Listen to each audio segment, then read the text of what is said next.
प्यारे बच्चों, आप सभी का स्वागत है हमारे इस वीडियो सीरीज में। तो आज के क्लास में हम लोग जानेंगे रासायनिक सूत्र या कह सकते हैं अणुसूत्र किस तरीके से लिखा जाता है। अब अणुसूत्र किस तरीके से लिखा जाता है उसको जानने के लिए हम लोग आज के क्लास में कुछ उसका नियम जानेंगे कि आखिर अणुसूत्र किस तरीके से लिखते हैं। और उम्मीद करते हैं कि अगर आप लास्ट तक इस क्लास को देखोगे तो जरूर आपको समझ में आ जाएगा। आज ही आप लोग को सारा पॉइंट कंप्लीट हो जाएगा। तो चलिए स्टार्ट करते हैं। सबसे पहले अगर हम आपसे पूछ दे कि सोडियम क्लोराइड का रासायनिक सूत्र या अणुसूत्र क्या होता है, कैल्शियम क्लोराइड का अणुसूत्र क्या होता है, एल्युमिनियम सल्फेट का अणुसूत्र क्या होता है, तो उम्मीद करते हैं कि कुछ बच्चे बता सकते हैं और कुछ को कंफ्यूजन होगा। और केमिस्ट्री में यही मेन होता है कि आखिर अणुसूत्र हम किस तरीके से लिखें। तो उस चीज को हम लोग आज की क्लास में जानेंगे कि अणुसूत्र आखिर हम लोग किस तरीके से लिखें। तो अणुसूत्र लिखने का नियम हम लोग जानेंगे। तो हेडिंग डालेंगे अणुसूत्र लिखने की विधि या लिख सकते हैं अणुसूत्र लिखने की नियम।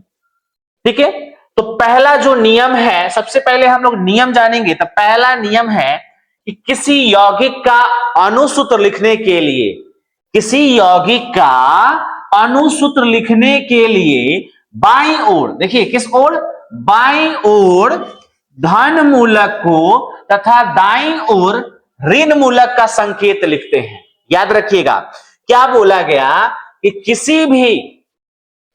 किसी भी यौगिक का अणुसूत्र बोले या रासायनिक सूत्र बोले, उसको लिखने के लिए बाईं ओर यानी कि इस साइड किसको लिखेंगे, तो लिखेंगे धन मूलक को। किसको लिखेंगे, धन मूलक को। और दाईं ओर किसको लिखेंगे, तो लिखेंगे ऋण मूलक को, ऋण मूलक को। अब आपके दिमाग में ये चीज चल रहा होगा कि आखिर ये धन मूलक क्या होता है, ऋण मूलक क्या होता है। तो चलिए हम आपको बताते हैं कि पहले मूलक किसे कहते हैं।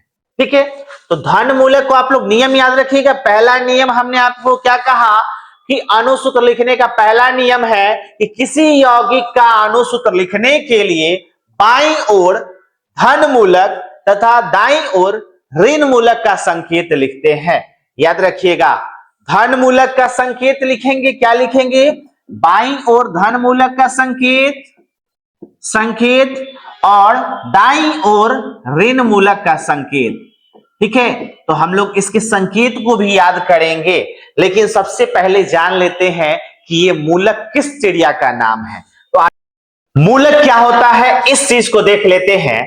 तो इसका डिफिनेशन, मूलक का डिफिनेशन क्या लिखेंगे, आवेश युक्त परमाणु या परमाणुओं का समूह जो किसी रासायनिक अभिक्रिया में एक परमाणु की तरह कार्य करता है। हम कहें कि कोई आदमी या कोई जोड़ा, मियां बीबी, आवेश युक्त, ठीक है, आवेश युक्त होना चाहिए। कोई परमाणु है जैसे हाइड्रोजन ही है, आवेश युक्त होना चाहिए। तो कोई भी परमाणु है वो आवेश युक्त हो, या तो परमाणुओं का समूह जैसे कि नाइट्रोजन और हाइड्रोजन जुड़ के NH4 बन जाता है, लेकिन वो कैसा होना चाहिए, तो आवेश युक्त होना चाहिए। तो उसी को हम लोग मूलक कहते हैं। मूलक किस चिड़िया का नाम है आपको याद होना चाहिए कि आवेश युक्त परमाणु कह सकते हैं। आवेश युक्त परमाणु या परमाणुओं का समूह जो किसी रासायनिक अभिक्रिया में क्या करता है, तो एक परमाणु की तरह कार्य करता है, एक परमाणु की तरह कार्य करना चाहिए और वो आवेश युक्त होना चाहिए, अर्थात अपरिवर्तित रहता है। उसे क्या कहते हैं, मूलक कहते हैं। यहां पे आप लोग देख सकते हो, यहाँ पे क्लोरीन Cl लिखा हुआ है, लेकिन Cl के ऊपर आवेश है। और आपको मालूम होना चाहिए आवेश दो प्रकार का होता है, धन आवेश और ऋण आवेश। तो इसके ऊपर क्लोरीन जो परमाणु है इसके ऊपर आवेश लगा हुआ है। ठीक है, उसके बाद यहाँ पे देख रहे हो कि यहाँ पे दो परमाणु है, S और O, लेकिन परमाणुओं का समूह जुड़ा होना चाहिए, अपरिवर्तित रहना चाहिए और ये दोनों जुड़कर एक परमाणु की तरह कार्य करना चाहिए। दो लोग जुड़े हुए हैं लेकिन उनकी जुड़ाव इस तरीके से होना चाहिए कि एक टीम जैसा कार्य करे। तो यहाँ पे देखिए SO4 के ऊपर 2 माइनस लगा हुआ है। यहां भी देखिए तो 2 परमाणु है, लेकिन 2 परमाणुओं का जोड़ा है, परमाणुओं का समूह है, और ये एक परमाणु जैसा कार्य करेगा। ठीक है, NH4 के ऊपर प्लस लगा हुआ है। यानी कि यहाँ पे देख रहे हैं जितने भी परमाणु हैं या परमाणुओं के समूह हैं वो आवेश युक्त है, यानी कि उस पे या तो धन आवेश लगा है या तो ऋण आवेश लगा है। तो वही चीज मूलक का डेफिनेशन आपको क्लियर हो गया होगा कि आवेश युक्त परमाणु या परमाणुओं का समूह जो किसी रासायनिक अभिक्रिया में एक परमाणु की तरह कार्य करता है अर्थात अपरिवर्तित रहता है, उसे मूलक कहते हैं। आदमी या आदमियों का समूह ऐसा होना चाहिए कि वो एक टीम की तरह कार्य करे, एक टीम की तरह कार्य करे। यहां भी रहे तो एक टीम बन के रहे, और कहीं किसी चीज में भाग भी ले तो वो एक टीम की तरह रहे, उसी को हम लोग मूलक कहते हैं। अब ये जो मूलक होता है वो 2 प्रकार का होता है, धन मूलक जिसको हम लोग क्षारीय मूलक कहते हैं, और दूसरा होता है ऋण मूलक। तो धन मूलक का डेफिनेशन हम लोग लिख सकते हैं कि ऐसा मूलक जिसपे धन आवेश यानी कि प्लस का चिन्ह लगा होता है उसको धन मूलक कहते हैं। तो यहां देखिए NH4 के ऊपर प्लस लगा हुआ है, Na के ऊपर प्लस लगा हुआ है, प्लस लगा यानी कि एक ऐसा मूलक है, धन मूलक है। अब दूसरा चीज देखेंगे ऋण मूलक जिसको हम लोग अम्लीय मूलक भी कहते हैं। SO4 है, SO4 एक साथ है, इसके ऊपर 2 माइनस लगा हुआ है। इसी तरीके से NO3 के ऊपर देखें तो 1 माइनस लगा हुआ है। तो ऐसा मूलक जिसपे ऋण आवेश लगा हो या ऋणायन लगा हो तो उसे हम लोग ऋण मूलक कहते हैं। तो मूलक का झंझट आपको खत्म। तो हमने आपको अणुसूत्र, किसी भी यौगिक का अणुसूत्र कहे या रासायनिक सूत्र कहे, उसके नियम में क्या बताया है कि जो धन मूलक का संकेत है उसको किस ओर, तो बाईं ओर, और ऋण मूलक का संकेत दाईं ओर। अब हम लोग देखते हैं दूसरे नियम को। दूसरा नियम क्या कहता है, तो ये रहा आप लोग का अणुसूत्र लिखने का दूसरा नियम। दूसरा नियम कहता है कि धन मूलक की संयोजकता को, धन मूलक का जो संयोजकता होगा ना, उस संयोजकता को ऋण मूलक के संकेत की दाईं ओर नीचे तथा ऋण मूलक की संयोजकता को धन मूलक के संकेत की दाईं ओर नीचे लिखते हैं। क्या क्या क्या क्या समझ में नहीं आया? तो यहां देखिए क्या बोला गया। पहले नियम के अनुसार हमने क्या सीखा कि धन मूलक हो गया, और इधर क्या था, तो ऋण मूलक। अब धन मूलक के संकेत को हम लोग कहां लिखते थे, तो बाईं ओर, संकेत को बाईं ओर लिखते थे, और ऋण मूलक के संकेत को दाईं ओर लिखते थे। ये तो क्लियर हो गया।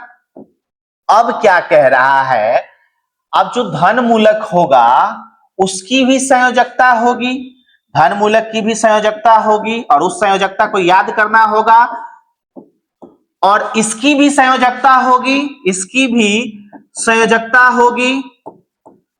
ठीक है, अब इसकी जो संयोजकता यानी कि धन मूलक की जो संयोजकता है उसको हम कहां लिखेंगे, तो उस भाई साहब को लिखेंगे, ये जो ऋण मूलक का संकेत है ना, इस संकेत के दाईं ओर नीचे, और धन मूलक के संकेत के दाईं ओर नीचे हम ऋण मूलक की संयोजकता को लिख देंगे।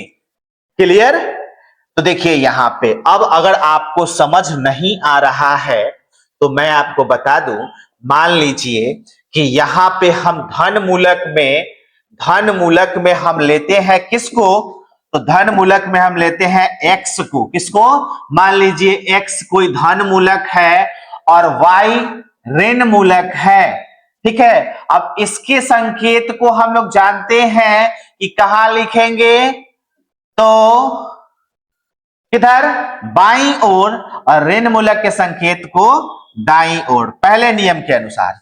अब क्या बोला है कि इसकी जो संयोजकता है मान लेते हैं कि 2 है, धन मूलक की संयोजकता 2 है और ऋण मूलक की संयोजकता कितना है, 3 है। इस संयोजकता को क्या करना है, धन मूलक की जो संयोजकता है उसको यहां और ऋण मूलक की संयोजकता को यहां कहने का मतलब कि धन मूलक की संयोजकता को कहां पे, तो ऋण मूलक के दाईं ओर नीचे, तथा जो ऋण मूलक की संयोजकता है उसको धन मूलक की संयोजकता के नीचे दाईं ओर लिख देना है। तो इसका सूत्र क्या हो जाएगा, तो इसका हम अणुसूत्र या रासायनिक सूत्र लिख सकते हैं।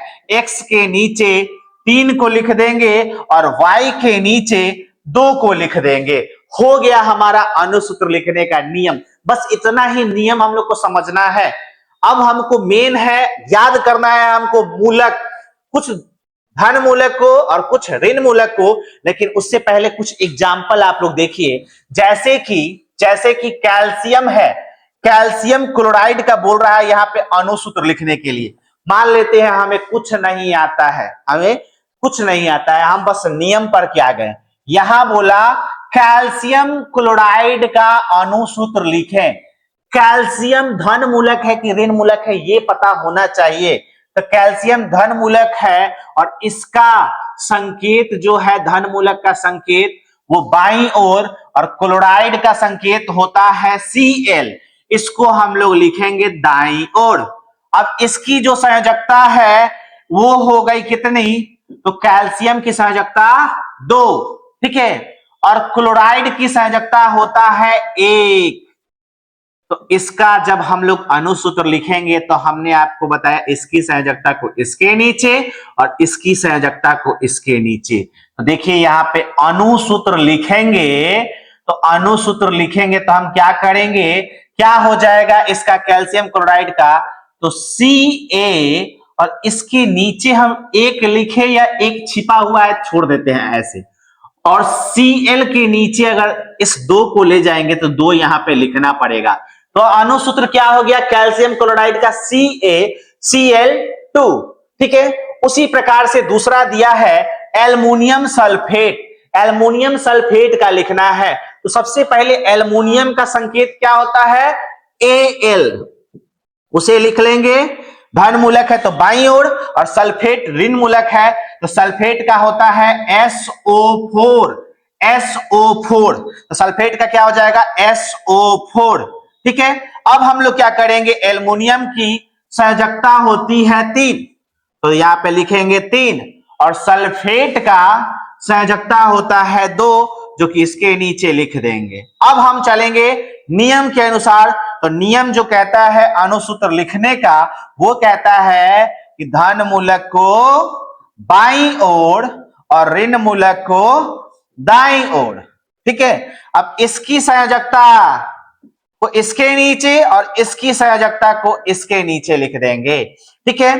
तो अब Al के नीचे 2 आ जाएगा तो Al2, और SO4 के नीचे 3 चला जाएगा, तो इसके लिए हम ब्रैकेट दे देंगे, तब लिखेंगे 3, और इसको पढ़ेंगे SO4 का होल थ्राइस, SO4 का होल थ्राइस।